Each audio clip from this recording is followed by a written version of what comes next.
The vast dark ocean, as far as I know, is the 7th level of the backrooms. However, since we're not 11 years old anymore, we'll be looking at this phenomenon from a different perspective. What exactly is thalassophobia?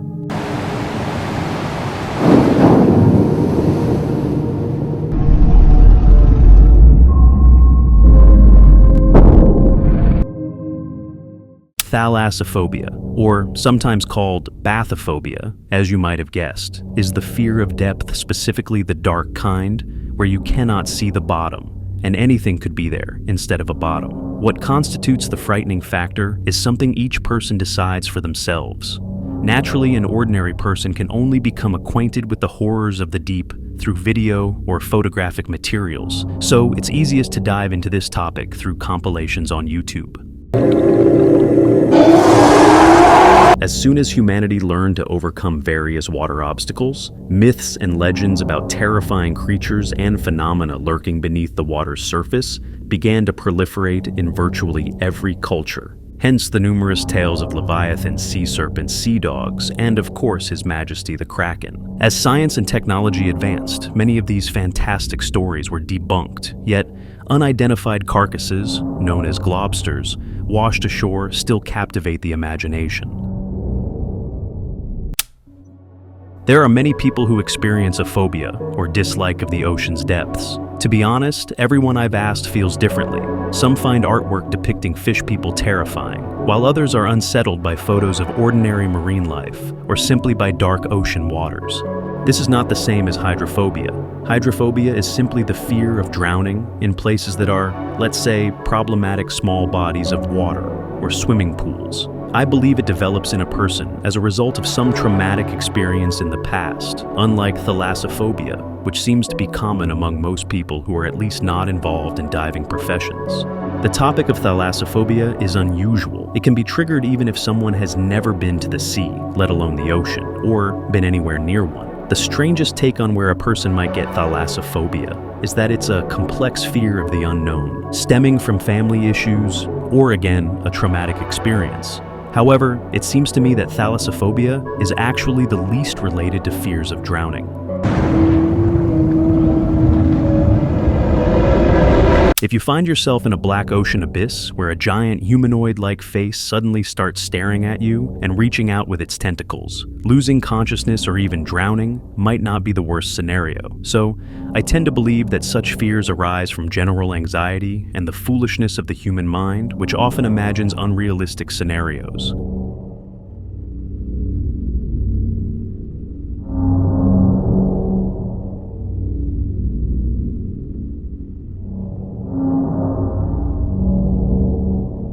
I think everyone understands that a person, more than anyone else, can invoke great fear upon themselves. And of course, it's much easier to imagine the Kraken. Speaking of it, modern science is familiar with a phenomenon known as deep-sea gigantism, which involves the tendency of certain species of invertebrates to reach enormous sizes at great depths. So, the aforementioned Kraken is actually not such a fantastical thing. The estimated maximum length for the actually existing giant squid can be an incredible 16.5 meters, from the ends of the fins on the mantle to the tips of the tentacles. For a person with thalassophobia and bathyphobia, even a fleeting encounter with this creature would guarantee severe psychological trauma.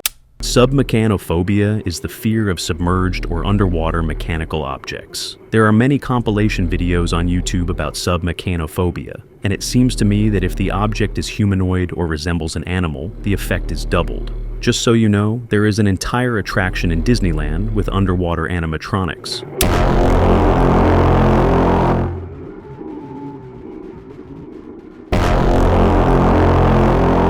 Some people find this beautiful, not to mention the multi-million-dollar installations of underwater terracotta armies of Atlantis, which are truly creepy. In Hamburg, there is a sculpture of a giant swimmer, and in Spain, to remind us about climate change and rising sea levels, they made a sculpture of a giant head of a drowned woman and placed it in the middle of the sea. The sculpture is called Tomorrow, and it hints at what future awaits our ecology. In the early 2000s, the Japanese internet was abuzz with a story about a previously unseen creature, or even an entire race of beings from the depths of Antarctic waters. Ningen, which incidentally translates simply as human, was reportedly captured by a research vessel near the coast of Antarctica. At first, it seemed like a submarine, but then it became clear that it was something living. Ningen is described as a huge 30-meter-long humanoid creature with a mermaid-like tail, a streamlined body similar to that of a dolphin or whale, a head with distinct facial features, and limbs resembling arms, even with fingers. It reportedly makes sounds akin to whale songs. The story also claims that information about the Ningen is being meticulously kept secret by Japanese authorities, as it would discredit the scientific whale research program. Among the most outlandish theories is that the Ningen is an ancient cryptid or an alien creature. A slightly more realistic theory suggests it could be an undiscovered species of whale. The most realistic explanation is that it's simply a fascinating urban legend. However, knowing this doesn't make the artwork depicting the creature any less eerie.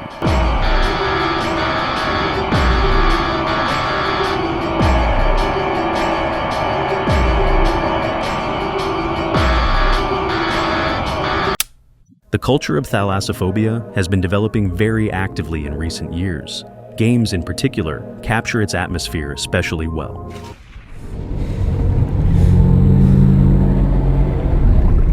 It seems like just a fishing game. How could one be afraid of the depths? It's all about perspective. On the screen, the boat looks quite small. Its size becomes even more insignificant compared to the aquatic creatures it encounters. Whether it's a fish the size of the boat or a giant monster ready to eat you without noticing. Although the depths in the game dredge aren't actually visible and we never dive into them, the feeling of being on the water's surface surrounded by massive leviathans is very unsettling. Narcosis is a game that is often mentioned on Thalassophobia forums. It was initially designed for VR headsets, and, to be honest, I didn't dare to play it with mine. Starting the regular version, I immediately felt how uncomfortable the game is. The limited view inside the diving suit, the constant tension due to the lack of oxygen, sunken objects, darkness, classic creepy sounds, and creatures ready to prey on us. And while experiencing all this pressure, our character still has to explore the bodies of his dead colleagues, seek answers, and find his salvation. They do not want us down there. Subnautica is truly a titan among survival projects, and a real treasure for those with thalassophobia. Such players will find the game an absolute thrill.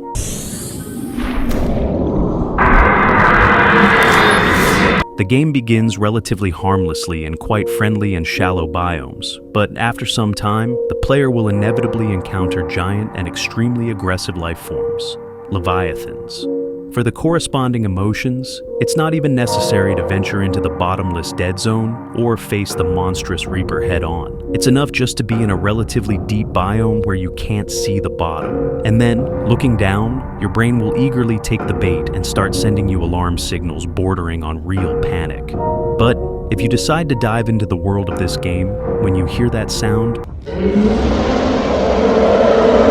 drop everything and swim away as fast as you can. Subnautica also has a sequel, which I recommend checking out, and in 2025, the second part of Subnautica will be released. One of the common subgenres in this theme consists of games that disguise themselves as ordinary. They burden you with routine tasks to lower your guard and increase tension in the gameplay. An example of such a game is Ocean Work. In this game, you arrive on a prison planet where you need to mine resources, upgrade your equipment, and dive deeper to gather even more resources. It seems straightforward until you first encounter a whale that simply sinks you.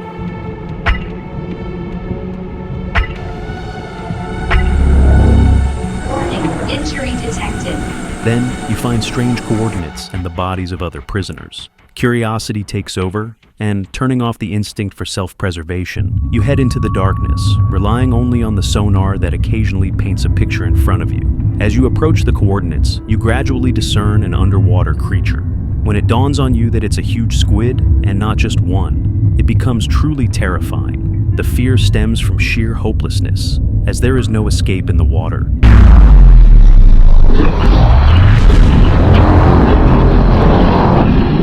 First, you see an object on the instrument panel, and then It devours your ship. Barotrauma is a submarine simulator in the survival horror genre. In this game, you will never feel completely safe. You'll have to dive for resources and inevitably encounter unexpected creatures in the dark void. You'll need to fix leaks in your vessel and face truly colossal aliens, much larger than your submarine, while danger can lurk behind every school of fish. Didn't close the hatch? Expect guests in the hold. Ran out of oxygen? Death awaits. Got caught in a current, crashed, or made a mistake in the reactor or on the bridge. It's the death of the whole crew. I think you already have an idea of the game, and for people with phobias, it will certainly be challenging to monitor the instruments and wipe the sweat from their foreheads at the same time. But can a game about the ocean be frightening without actually showing it? In the game Iron Lung, we are literally trapped inside a metal submarine and can see nothing but the instrument panel. We navigate solely by using a map and marked coordinates to photograph all the key locations. The photographs are our only way to glimpse what's outside the metal shell. Each time you press the shutter button, you freeze, hoping not to see anything terrifying. At first, that's exactly how it is. We relax, lower our guard, and then it happens. The comfortable journey instantly turns into a dangerous race. You don't know what to do, where to go, or if there's any point in continuing at all. The most frightening thing is that you can't see anything while you're at the bottom of the ocean. In the end, there's nothing left for us to do but wait.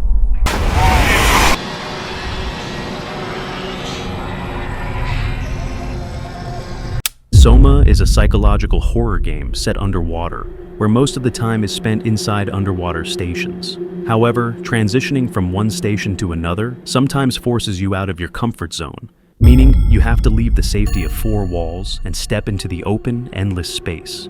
It's there that you encounter the Leviathan.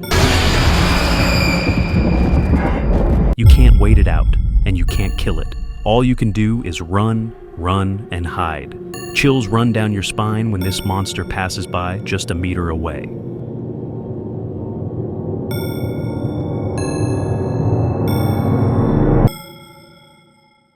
As you have understood, there is a lot of game content about thalassophobia, but nevertheless, not all games can fully explore this phobia. Games can frighten us well, but we all understand that they are just games. There are plenty of stories on the theme of thalassophobia. Take, for example, the Titanic, which sank and still lies beneath the water's surface. However, this is not the only instance where something similar has occurred.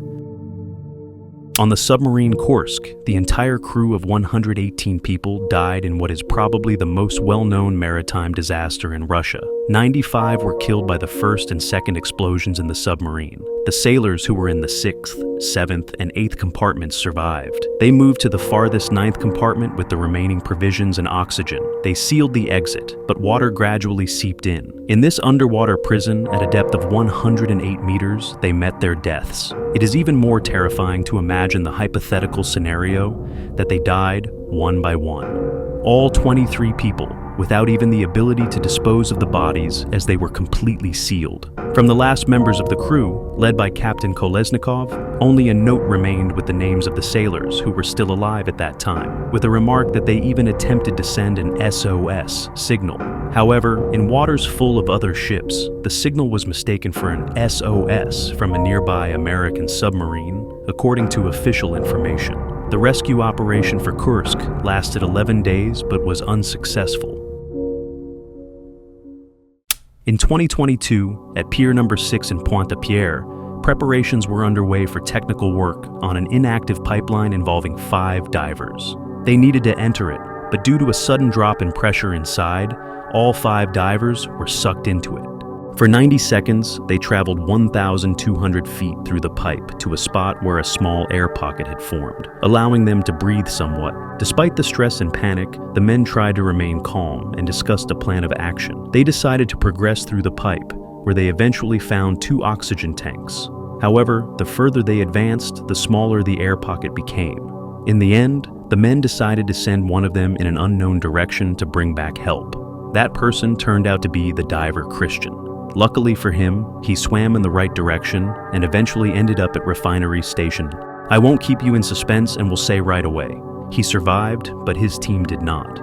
Nothing was done to rescue the divers. the company that owned the pipeline prohibited a rescue operation, citing that it could cost the lives of more divers and that if something went wrong, it could lead to an environmental disaster. Christian pleaded with the company to do something, but they did nothing substantial.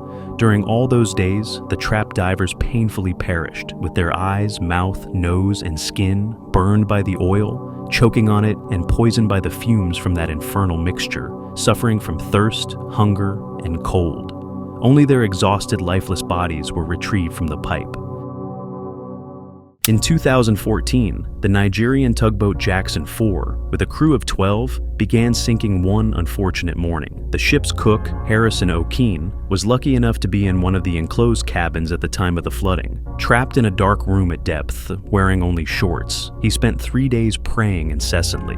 The water gradually filled the space, and the temperature continued to drop. O'Keefe was waist-deep in cold water for 72 hours. After 3 days, divers went down to search for dead bodies on the ocean floor, but unexpectedly found Harrison alive. Since then, O'Keefe has vowed never to go into water again, but has become even more devout in his faith. According to him, he survived only due to divine intervention, but no such miracle occurred for the other 11 crew members.